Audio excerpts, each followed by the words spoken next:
either love it or you hate it. It's Corona. It's the only beer people love at festivals, but will argue that it tastes good at the same time put shit in it to change its flavor, right? We all know what it be, right? You put some lime in it, put the salt, turn it upside down. Oh, it's a good beer.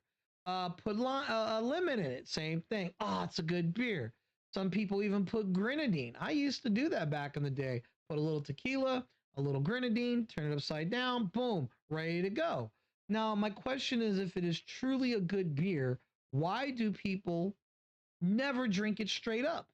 That's how I know it's a trash beer. But we're here to revisit a classic every person who was a teenager back in the day. Everyone has drunk this. Everyone, including myself. I grew up with Coronas, go to parties, they're always there. And a lot of people will say a couple of things. Oh, it's skunky. The taste is terrible. Well, how could you drink that? There's a reason why it's even in a clear bottle. This is one of the few beers on the planet that has to be light struck to give it that skunky taste. It's very distinguished. Anyone who has had a Corona will always remember what a Corona tastes like. It has a very distinctive taste. Another fun fact is Corona, especially Corona Extra, is never in a keg. I have never seen at a bar anywhere on this planet that you could find Corona in a keg. It's always in bottles. I've seen them in 40s, I've seen them in cans, but I've never seen them in a keg, which is always interesting.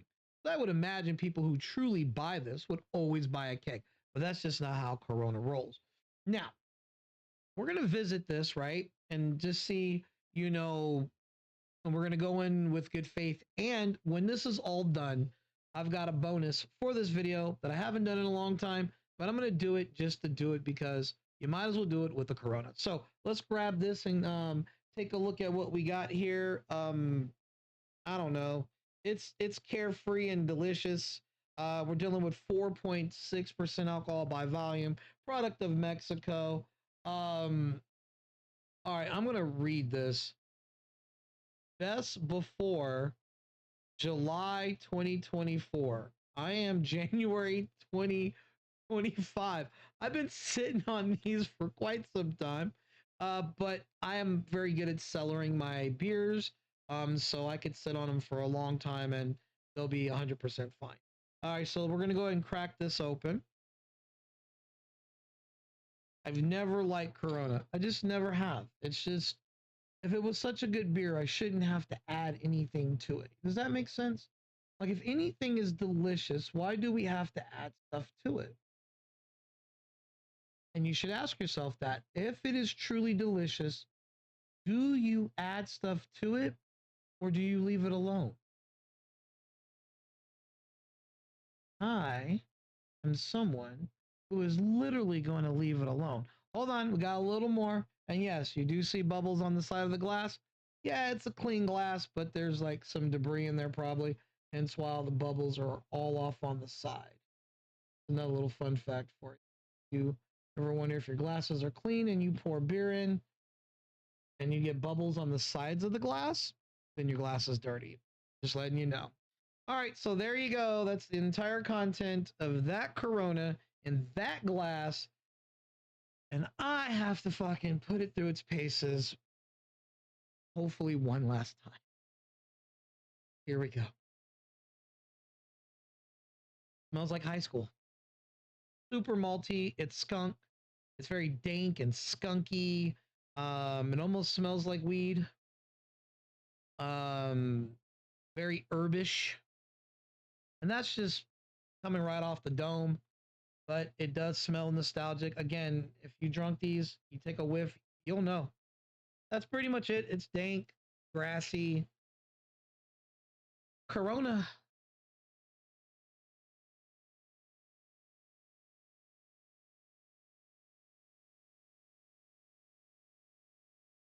Malty. It's sweet a little bit. But again, um, extremely skunky, man. Pretty dank, very grassy. Again, it's just a beer, right? It's a party beer. It's a beer to go with your food. It's pretty blasé, right? For a German lager. It's not to be anything else but to consume. That's it. You're not expecting anything. I mean, if I had to pick any citrus notes, because every beer has like citrus notes sometimes, you know, majority of them do have citrus. This would be like a lime peel and like grapefruit pith. Again, can't stress this enough. If it was truly a good beer, then you should never put anything in it. And again, it's also super affordable. It's everywhere. I can't knock its hustle. Um, but for me, a person who drinks, I need more complexity in my beverages, especially when it comes to beer. And I kind of just grew out of this. And with that said, it's still a Corona. There's nothing wrong with it, so I'm not gonna shit on them. It is what it is, right? Because if it was truly terrible, why would it still be in business? Now, for the bonus, I'm gonna take this Corona right now in this video, and I'm gonna kill it right here, one last time, just to do it as a bonus. I never down anything like that, right? I kind of grew out of that, so um, so we're gonna do it. All right. So it's nice cold. Let me make sure we're nice and cool. Yep, it's not hot, so I shouldn't have an issue. All right, so here we go. We're gonna kill it. So cheers to you, cheers to me, and cheers to all the things that make life wonderful, including a good Corona, right? Cheers.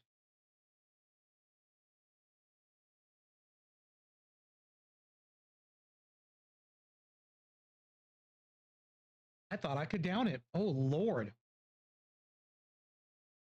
that's a lot of carbonation. Holy shit. I'm old now. I used to be able to slam these, but we're halfway. Terrible.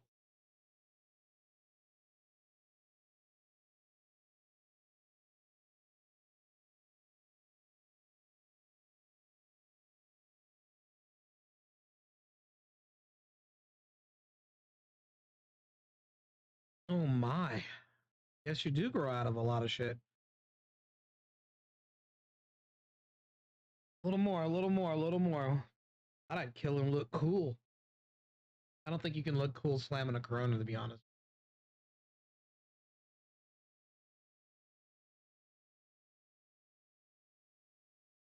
And there to an error. And this is the end of the video. Take care.